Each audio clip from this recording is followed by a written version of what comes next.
So what are agenda for the today's sessions for that? Like first we will start with the introduction part, like what is understanding what are DevSecOps, how this work, and what are the importances that of DevSecOps in the field.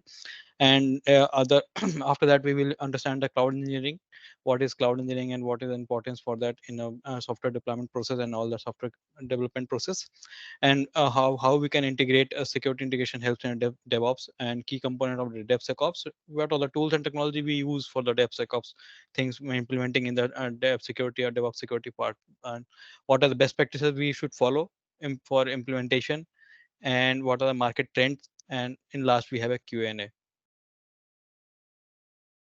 Hi Rahul. Hello, everybody. Okay, so let's start with the introduction of DevSecOps. So before starting, I want to know that anyone who have any idea of DevSecOps, please let me know that it will be get to the have introduction kind of thing, what kind of audience we have and what kind of approach we should take. Anyone?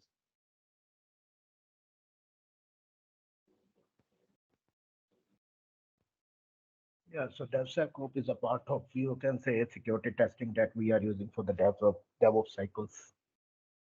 Okay. Yeah. Okay. Have you ever implemented any of your project or any of your internal project or external projects? Yeah, for security purpose, we use this one. Like if you see on a collaboration and security specialist, we use this one Okay, for great. security testing So purpose. Yeah. I think we have a good kind of audience to understand that thing. Yeah. Okay, so let me clear that for who those who have little understanding for the DevSecOps part. So DevSecOps is like a sweet spot for that between the three part of the application development, like security, operations, and development. So it will be like incorporation of the securitization of the all the application development, whether integrating with the build process, development process, deployment process, whether all the steps that we follow in the agile systems. So it should be like this approach is also known as the shift left approach, where we implement the security things on the from the very beginning of the development of code building process.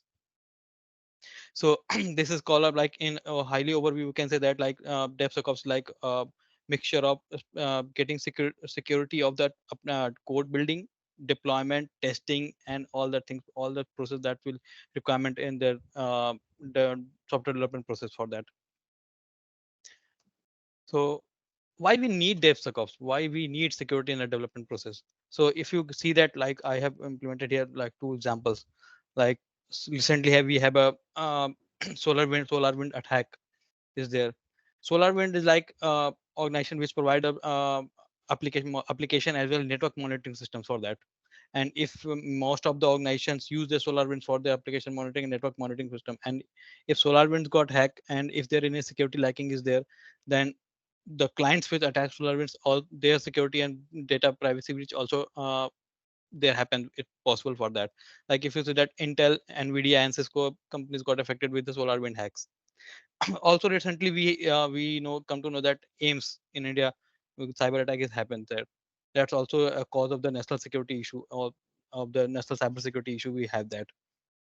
Also in last year we have that log4j issue, and actually like these type of issue we have to in order to overcome this and avoid these kind of issues, we should implement the DevSecOps for these part.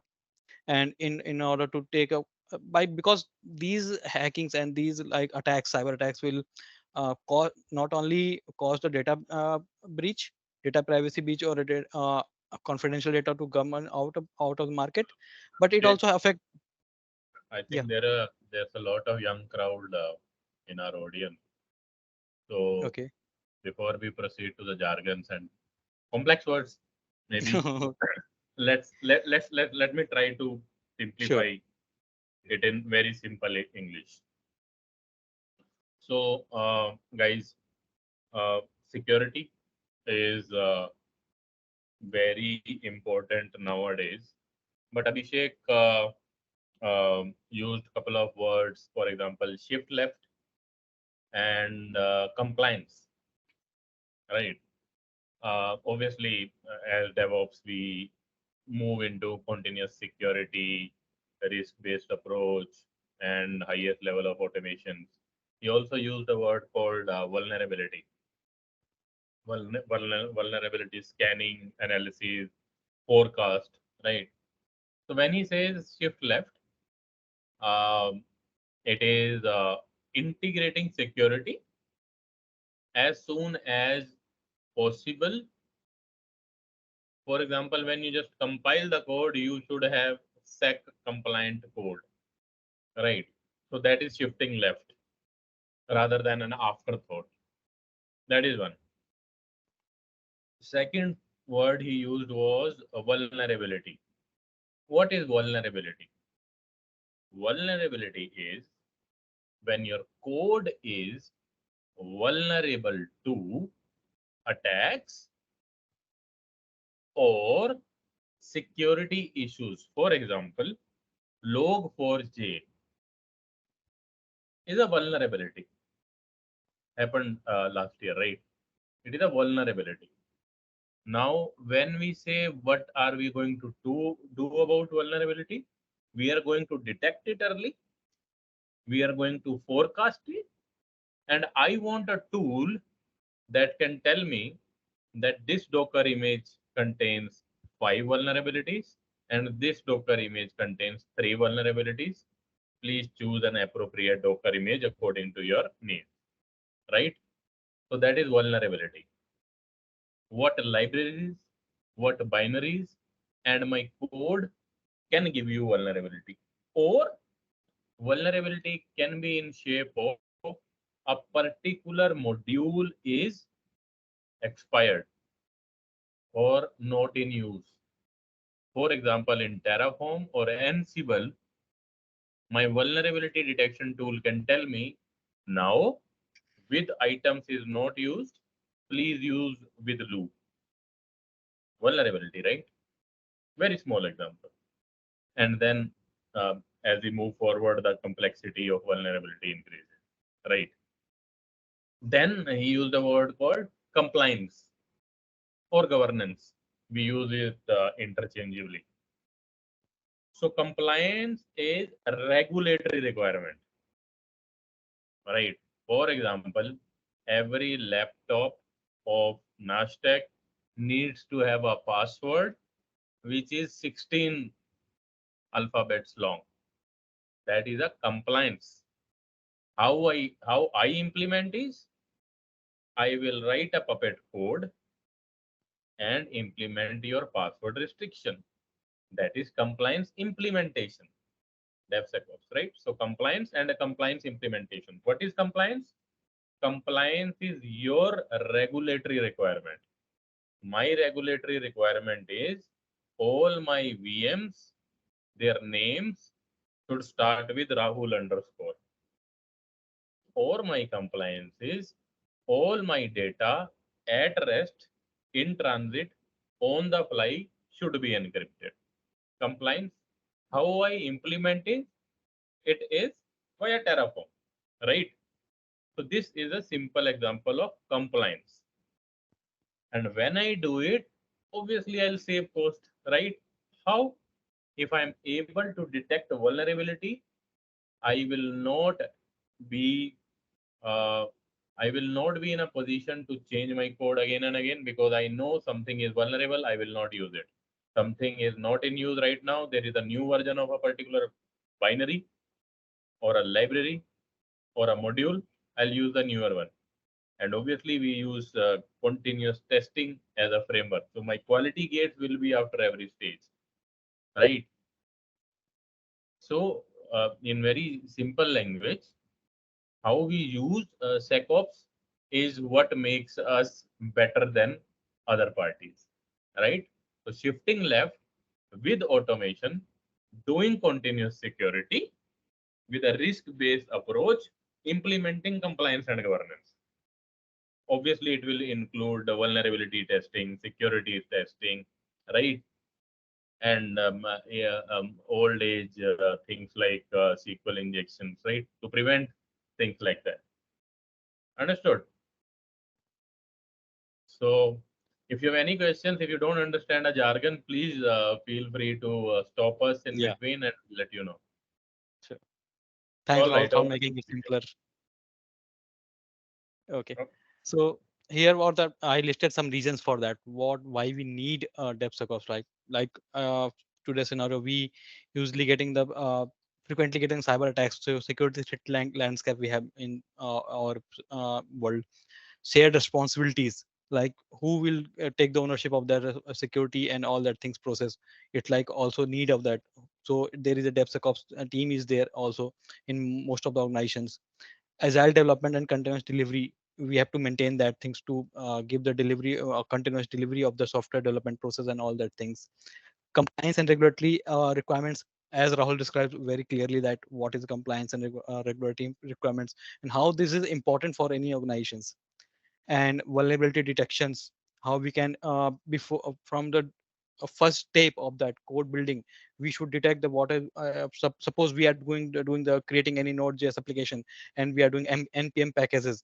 That npm packages is also, I think in last year I think we got to know that there and some of the npm packages are got breached, and their vulnerable packages are also there. So that kind of issues we don't face in the future, so that there should be early vulnerable detection systems should be implemented in the software delivery pipelines and all that things. Cost efficiency, suppose like log4j it happened that, and you know, a ransomware is there, that affect very much on the costing part of that of any organization, and it will affect that uh, profitability of the organization, credibility of the organization, and like what you reputation you are bringing to the your clients. It also affect that, and that's a reputation, customer trust. Also, if your system is not secure, not enough to make any data privacy, data security, it no will come to us give that any work, any kind of work, or no one will approach our product or use our product, so that because they don't trust us, because everyone loves their data. Okay.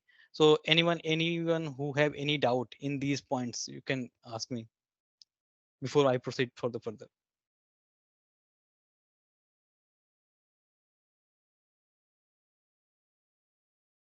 Okay. uh, so what is cloud engineering?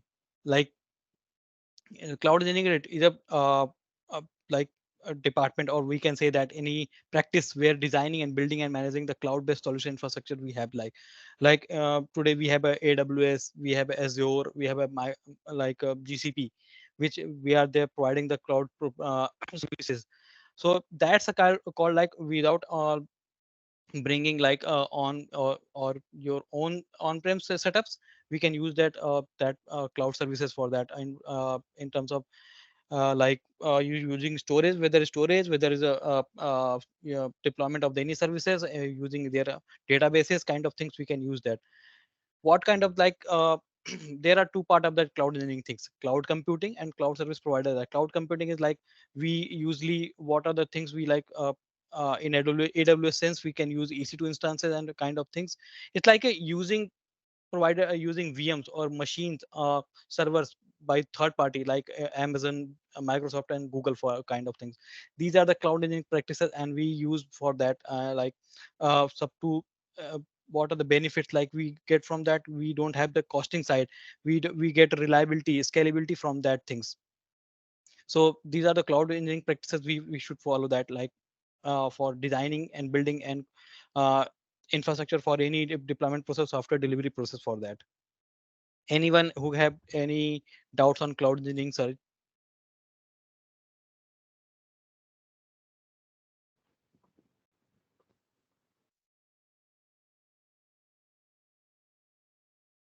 Okay. Let Oh, me Abhishek, take. we are good. Yeah. Okay. Thanks, Rohit. So what are the benefits of the cloud engineering? Why we should choose that cloud engineering part, and instead of going old and legacy things like using the on-prem setups and all that things. So first most thing is that like flexibility. We have most flexible things we get from that, and that flexibility comes with in a cost efficient manner. And also uh, if we do anything on on-prem setup, kind of like we should buy data center kind of things, servers for the like we have to pay the licenses for that things. It will a cost, if huge cost, and it will also require a manpower efforts, like and that also maintaining high availability and reliability is kind of cumbersome process for that. It's a hectic process to maintain that, and you have to imply there are also provider resources of 2 3 service engineers and kind of things that also affecting the costing side of the organizations. So like this will that kind of benefits we are going to get at cloud engineering side.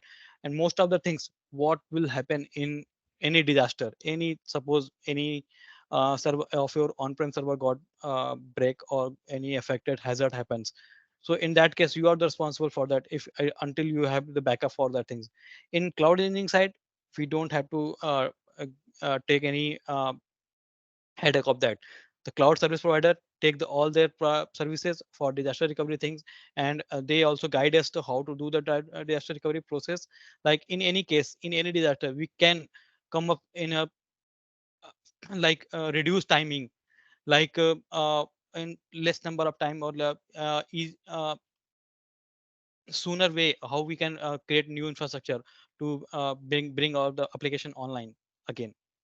And also security part, most of the things like most of the service provider provide the that 99.9% they are secure, they have secured lines and everything, they have security provider, and any privacy breach, any security breach will happen, that they are responsible for the security. So that's also part we don't have to care take a headache for that things.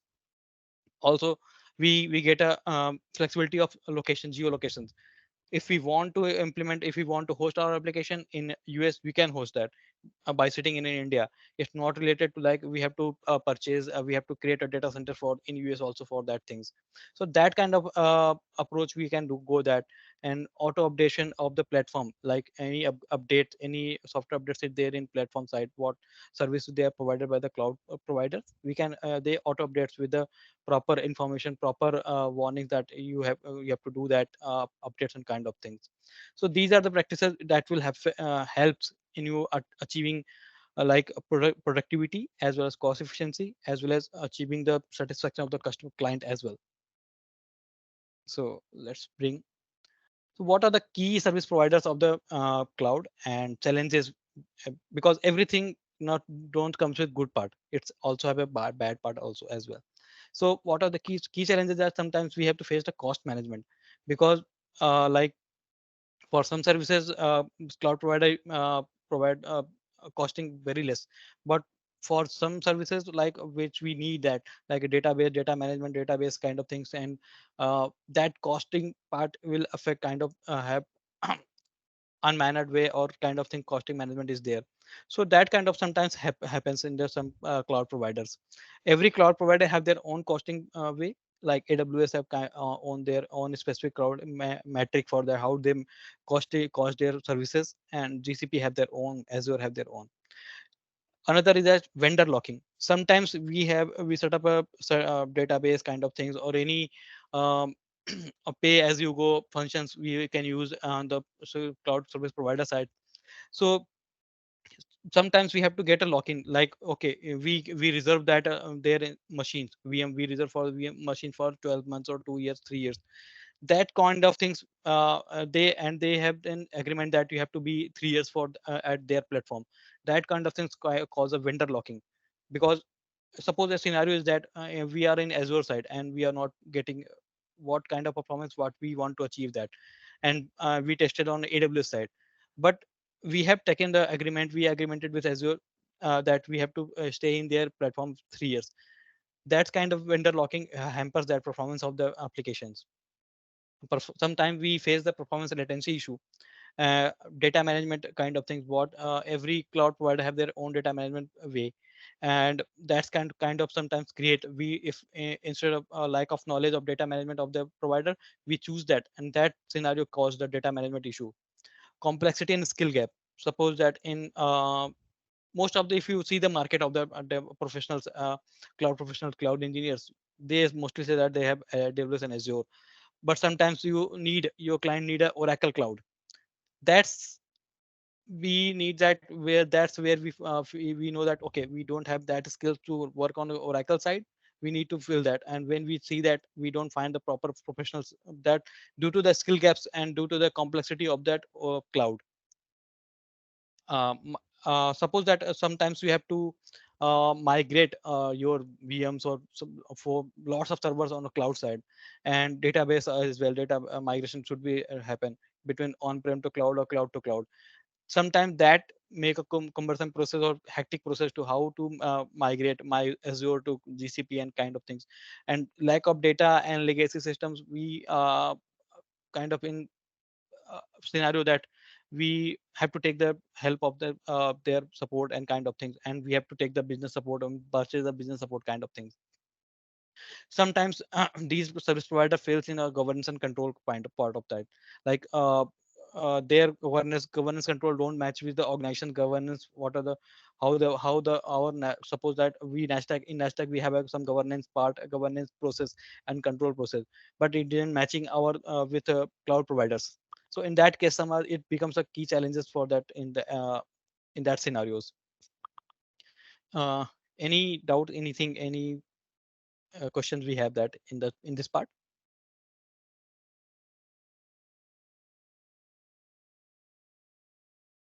I hope some everything is getting clear for everyone. What are the cheese things we are talking here? Yes, exactly. Yeah, Abhishek. Yes, Abhishek. Thanks for the show. Okay, so how we are going to integrate security in DevOps process? So there are three pillars of DevSecOps model: the test-driven security, monitoring and responding to attacks, and assessing risk and maturing the security process. So, like in Rahul said that, like in like whatever we are building a code, whatever we are testing, whatever we are deploying, it should go with a proper testing process. Like no process like suppose we have a DevOps loop, we have that, and or each part of the loop have should go with testing and certified that okay, we are good to go for next steps.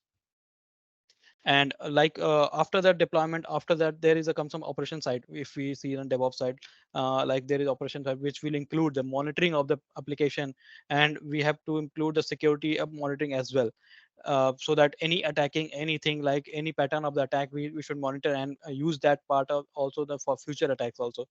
And responding the attacks in a minimum time, so that it will help to avoid the downtime of the application, and that's also helps to create an image for that in the terms of client side or customer side, that okay, we are proactive for the security side as well. Assessing risk and maturing security, a continuous improvement in the security process, like how we can improve that, how we can more make our whole process secured, like no one can breach anything, and our data for the organization don't go beyond anything, like beyond any registry, beyond anything, any a third party application should not get achieved for that. It should we follow that. These are the most important pillars for that any DevSecOps model.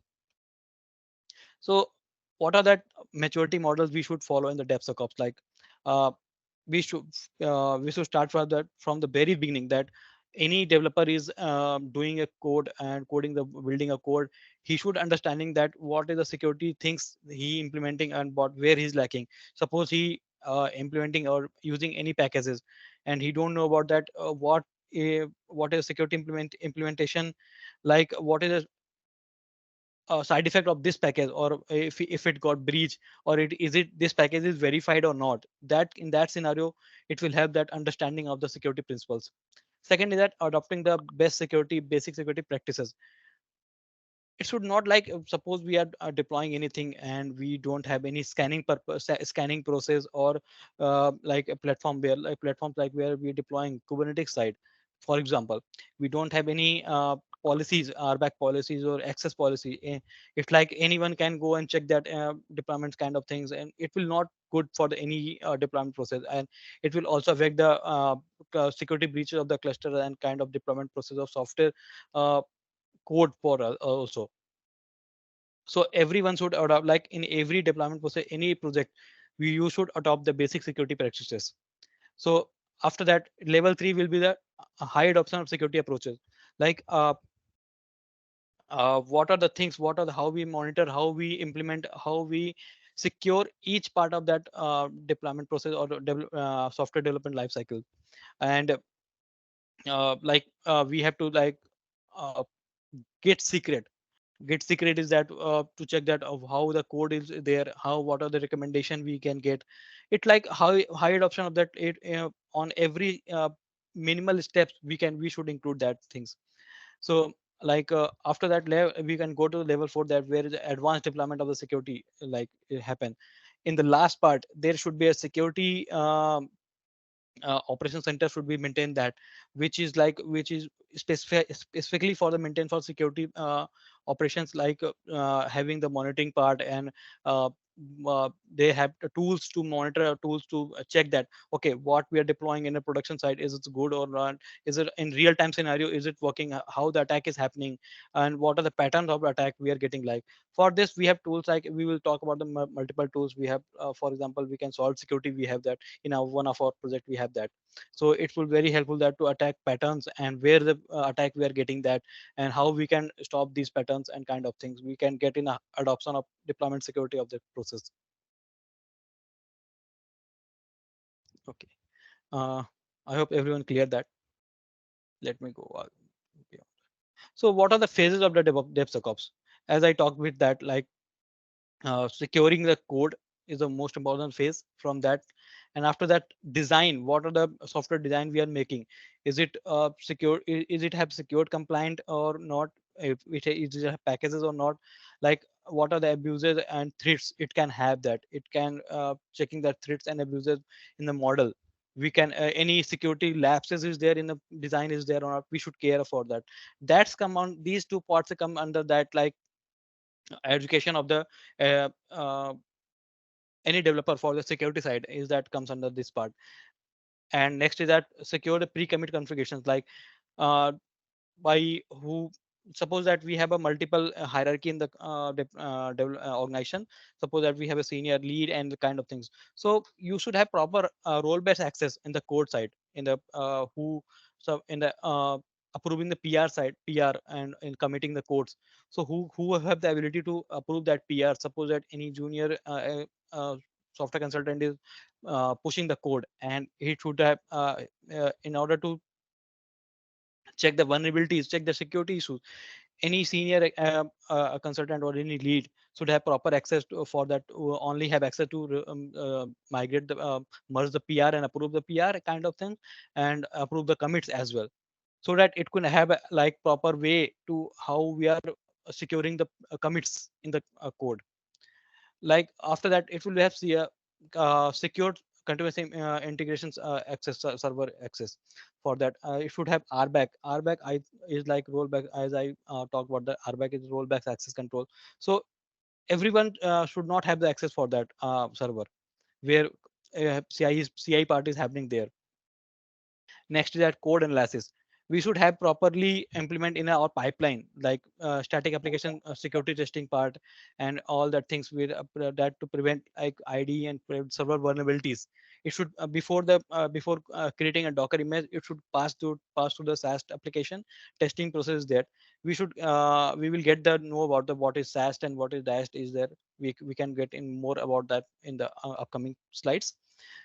So after that, there is a third party sources library. We use that in our code. Sometimes we use our packages licensing part, and that need to be analyzed at our side as well, so that we don't have we should get aware that what are the threats we have in these packages or that kind of things, libraries we are using that. And it should be that time, that time we have to remove that things and packages, or we have to choose any alternative unsecured packages instead of that unsecured and vulnerable packages.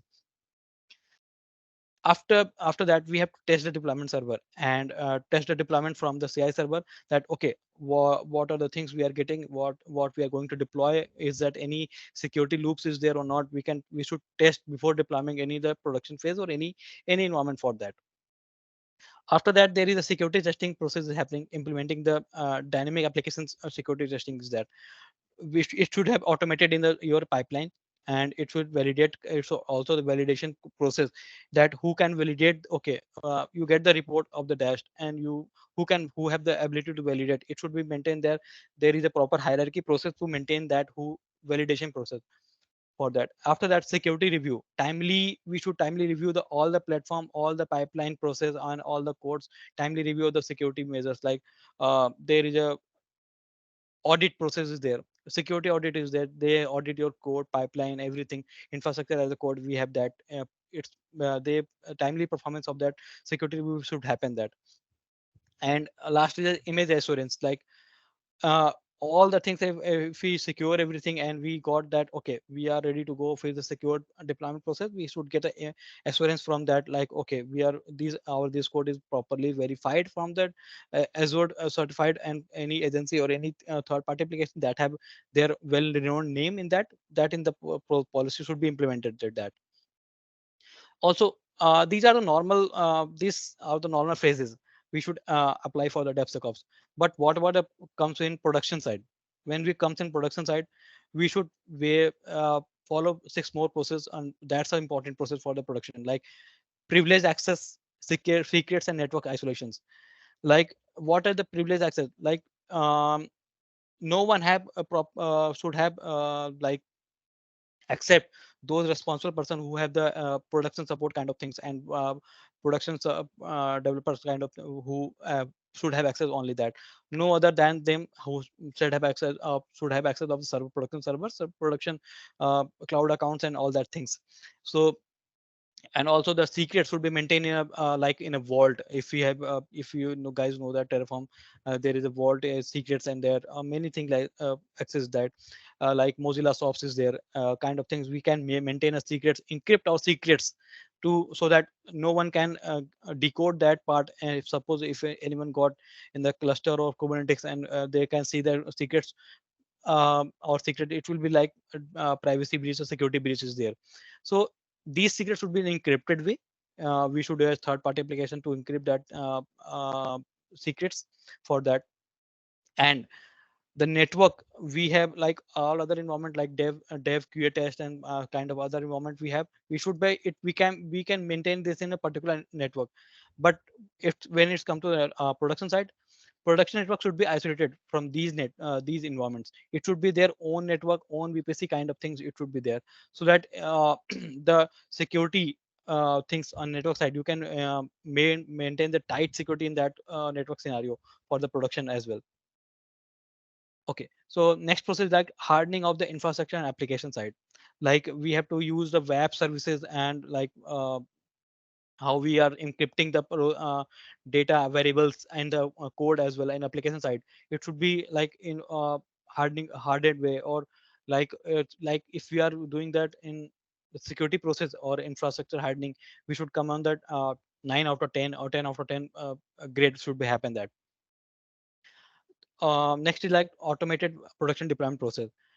In the time of like deploying any process, deployment of any feature, anything application on the production side, it should be an automated way. There should be no human interference until only things which would be approval side is there.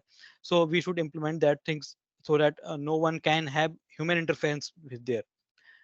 Before After that, there is vulnerability scanning process would be there. So what are the things we are going to deploy on the production side? Because this is going to be live, and there is live customer is going live, client is going live, users are going. And if we ignore that vulnerability in scanning things, it will have the data breach, and it will affect your credibility and market, and as well as the cost efficient, and losing the customer side and client side as well. And after that, we should have incident management and continuous monitoring process.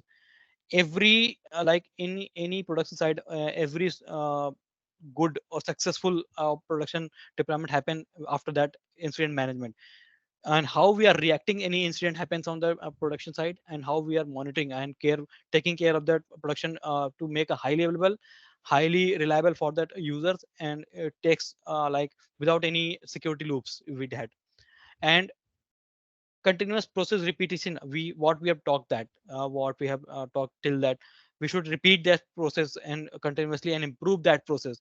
It will like what are the things about it should be like our platform should be updated when updated version with secure line. What are the secured updates will coming on the platform? What are the secured application coming for in the security features? Like what are the new features we can scan that? These things are need to be improved on daily basis or timely basis for that. Uh, any doubts? Anything happens? Any question happen in this process? Anyone have who don't understand any part of that process? You can come.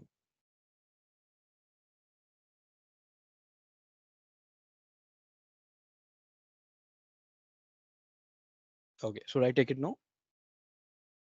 Okay. So you can see that this is a DevSecOps reference architecture I have implemented here. So you can see that like there is a users we have that starting from the Git commit. We have I take an example of the AWS services here, but I have implemented there like you can see that third-party application at each point of time. Like suppose in the committing code building, we have a Git secret application for secret scannings of the code and what are the vulnerabilities we have in code side. After that, and also we have used Anchor for Docker image scanning for vulnerabilities. We have that, and I make a knowledge session on that Anchor also. You can go and check that how we can do the implement Anchor in the pipeline side as well. We have also a knowledge section in coming Friday on the Sneak as well, so that how you can know that static application security testing will how happen in the Sneak and application and the code building side, and also on further process of the deployment. And after that we can use that OWASP is there for the dynamic application security testing.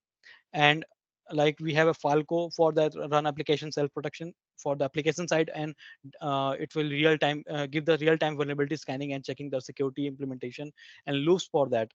After that you can see that there is a Amazon EKS. They have their own. This is a Amazon provided Kubernetes cluster services is there. They have their own security features. They have implemented their own security roles with through the IAM protection and governance process. There is there, and we have like AWS Security Hub.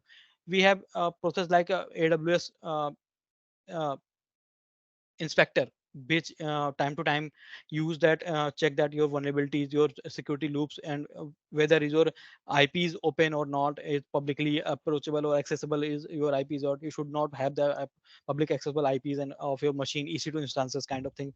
It timely have give you report. And also we have a proper WAF, AWS WAF to provide a proper security that blocking the proper IPs or whitelisting the IPs, blacklisting the IPs. We have that whom from where we want to that our application should approachable, or where from where we should not be approachable. From there we can make a security scenario client deployment process or platform like more secure. And for the monitoring side, we have a cloud watch, and there is a cloud watch logs, and we can monitor properly monitor.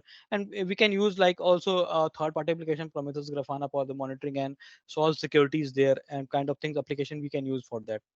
So this way we can maintain a proper deployment pipeline is that, and how the deployment of platform where we hosting our applications kind of things. Anyone have any doubt in that this architecture? Anything you want to understand?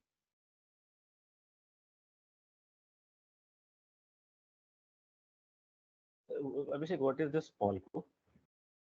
Falco is like a provider application, say security scanning is application. Like suppose it's like OWASP is that, but in OWASP we have dynamic application security testing, and but runtime application says self protection. Like it will prevent, it will create a shield type of behind upon your application and code as well. It will not only scanning; it's like creating a shield for that your applications. Okay. Anyone more? Anyone have questions?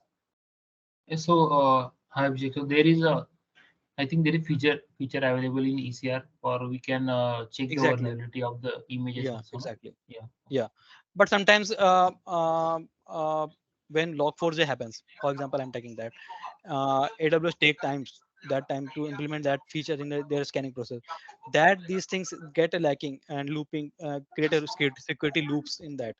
In that time we have to also include our third party applications like Anchor we have. why we are waiting for the any cloud provider to scan our process after the pushing their code, after pushing our Docker image to that their platform. We can also like scan in at the make the time of Docker building, Docker image building time. Okay, got it. Okay. So what are the key concept like at IDE side? What at the time of coding we should implement that any security scanning and kind of thing part, and and pipeline side we have a static applications security testing part is there where we include build, unit testing, and integrating testing is there, and CD pipe, continuous delivery or deployment pipeline, we have a dynamic application security testing part. So how if we can break this part in three part like ID part and CI pipeline and CD pipeline, we can use that. So what is let's understand what is a SAST and what is DAST. So SAST is like white box, as you see here that I have differentiated with the proper table for that. Secure white box text testing, like it should be like testing your whole code and kind of things, and you have to give that okay, you have to give provide the information to this application that you have to check these things, and they required source code like you have a source code like github, you have Bitbucket, you have all the things, and you have to give access for that things, that kind of things we it should be taken care of very carefully for that. Vulnerabilities found in development like and less expensive to fix that. We in the development code development side, and at the time of code development we get the data that okay, this package we have vulnerabilities, this point this folder we have vulnerabilities that we have to remove that, and they have recommendation process as well that you should how to fix this. Okay, and timely unable, but it have comes with a lacking that unable to identify the timing and environment related issues kind of things. Pre-code check-in, and there is that, and we can schedule the scanning part. Suppose that in we have a sometimes scanning create a delay in the code creation, like it can hinder that while scanning it you can do anything coding or kind of thing. So you can schedule a scanning of that your code in a timely manner. Nightly scans is there. And what let's come to the dash part, like black, it's kind of black box. We don't know what is they going to check that. It will take a whole application. You don't need to specify what the things properly. It can take their own, and it takes the overall the application, and in nitty gritty if it goes in a deep diving way, it takes the whole like dynamically check that in the runtime side also, real time side also. So it comes in picture when we are deployed in our application side. But here the lacking is that in the dash is that we found vulnerability after deployment. So it kind like it's a post deployment is things happen is there. So kind after sometimes this post deployment happens, it costing get hamper for us kind of things. Okay, so let's go to the sun. What are tools and technology we use in DevSecOps for that? Like suppose for static analysis we can use I'm taking just example for AWS code guru is there, and as Dheeraj said that there is a ECR imaging scanning and identifying the software vulnerable. When we pushing our Docker image to the AWS Elastic Container Registry, we have that scanning and vulnerability scanning and the Docker images, and that help us to before deployment of that in the Kubernetes side or kind of things. We have a OS is there for dashed security testing. We have an anchor like, and we have a get secret for the code side before code at the time of code building or pushing the codes and committing the codes. We have get secrets for that. For also we have get secrets to maintain all environment variables and keys, API keys kind of things we can maintain that. And Falco we have an like cloud native up we as I discussed already with that what is Falco where. So it will give the alert and runtime side and threats for that, and create a shield for kind of things in the incubation like whole environment level. Okay, so what are the best practices should we follow in the DevSecOps? Like developers proficiency in security, as I discussed. Education of the developers would be most important thing to DevSecOps. Like if we have aware that all the packages, from there we can 40% or 30 50% what we have been from that.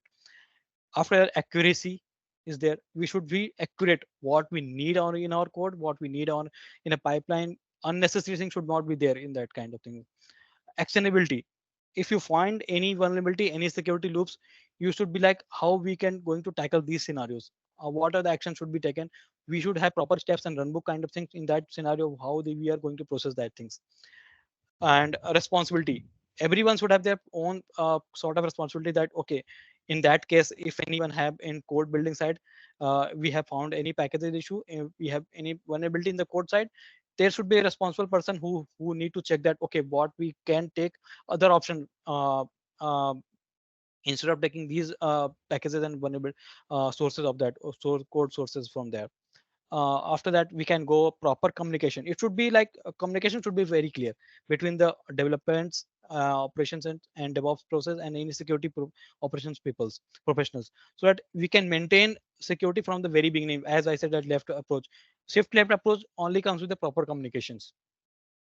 And we are like daily basis we can measure the success, like what we achieved in a particular deployment. Like suppose we deployed, we go on production one deployment today, and after that we made a deployment after 3 months.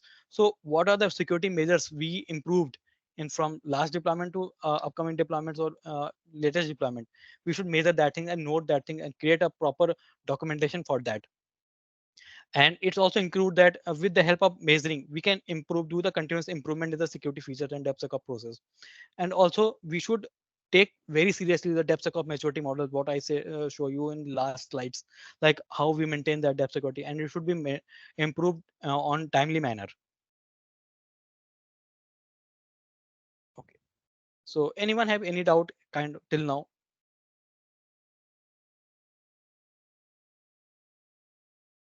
Okay, so what is the market trend? We talk about most of the technical side. Now talk about the some cost money side. Like in upcoming, like a market size in 2021 for the DevSecOps is at 4.28 billion, and it's growing day by day and rapidly going 10x speed up. With the speed of 10x, it's going that. Like what are the drivers that creating the market trends? Like rising penetration rates, like cyber attacks, rising cyber attacks, method of cyber attacks, their cyber hacking is going on. That also help in the include the organization to have the DevSecOps in their deployment process and all that things. And you can see that geographical analysis there. North America, what are the major DevSecOps dominating market is there. You can see the Asia Pacific is there, but right now we have in Asia Pacific, China is that DevSecOps model. We have like in North America, most of the things are focused on the US side as well. So like this way, it's getting increasing day by day, and their geographical beginning is there also in the all the other regions as well. So and most of the organization is going for the third party and on SaaS based DevSecOps application and kind of things. So for the demo, like how we can include DevSecOps in your CI/CD pipeline, I have taken example of one of my project. Just I will show you the how the pipeline is there, how the code is there. Just example, I'm taking that. So before going to the demo, anything till now from the starting to till now, anyone have any doubt? You can ask.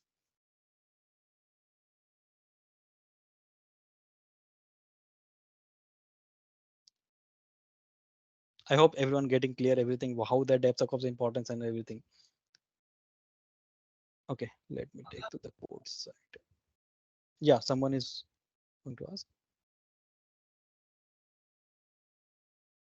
Okay, let me take the code side.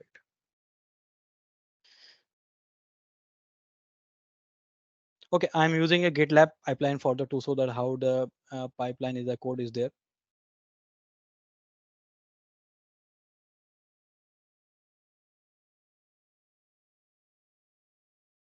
This is one of the example I've taken for that, like how the pipeline should be that, what are the steps, what are the stages should be that in pipeline, that prep state is a test, building image, container scanning, deploy staging.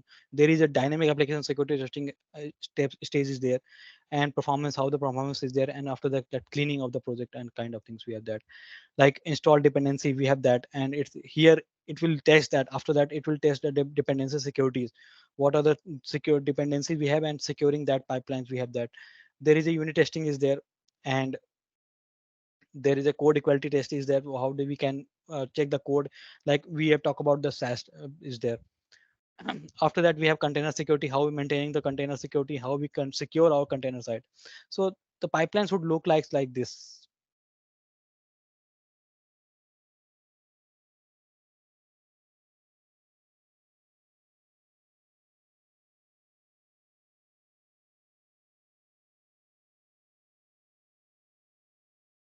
See, like install dependencies, what are the things pipelines would we have that container security.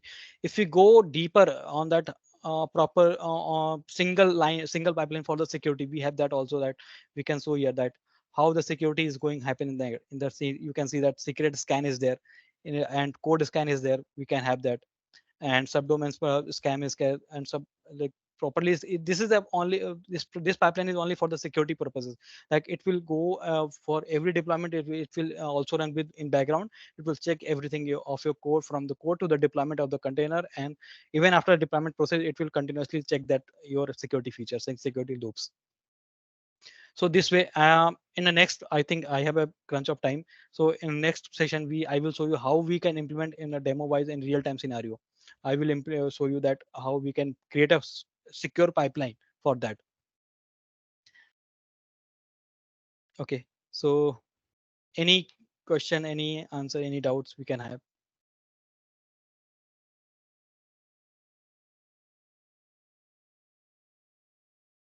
Okay, so if we to make interact, okay, let me ask if anyone knows that anyone can get idea that how we can use security application like SAST application, SAST testing tools, and any and other way to more make secure. And what you like to like, SAST is more good or DAST is more good? I think SAST will be the good because it will give us before development. Okay. And what about like suppose after deployment you have to check that, then at that time? I think if the images is good, got created or built, you can check in ECR another tool for that. Okay. Okay. And anyone have kind idea that like if anyone goes on AWS check and work on AWS side, anyone use the AWS inspector services and WAF process?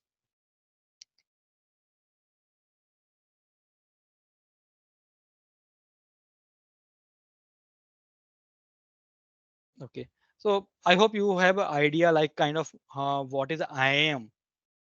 Like this is a access modeling and access maturity model of the security. It should be the most important thing, should be in any deployment process. Accessing accessing control is the most important thing. Like who should get access, who should not get access, or who should what role he should have in access kind of things. So if you go and check that AWS IAM process, there is a extensive document is there on how to maintain the identity management, and there you should maintain that. You should learn from that because DevSecOps process start from that identity management.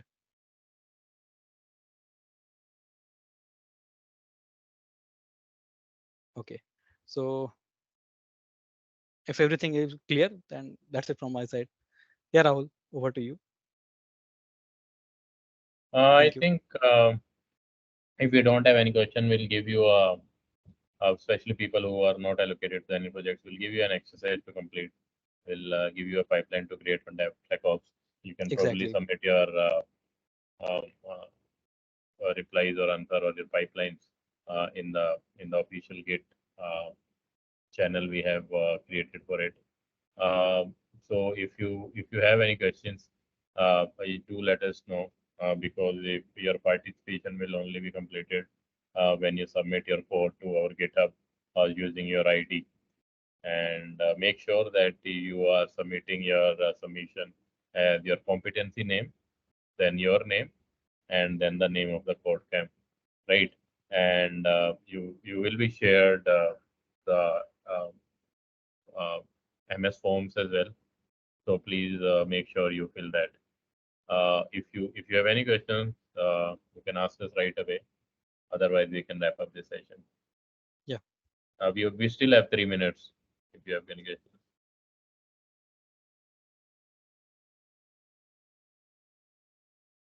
All right. I think we don't have any questions. So thanks a lot, Abhishek, for a wonderful session. We'll roll out the exercise after the call. Feel free to send us feedback about this session, out this CodeCamp, and we're looking forward for your feedback. Thank you everyone for joining. Thanks a lot. Thanks everyone. Waiting for your feedback for the session and what are the things, and good to go collaborate with you.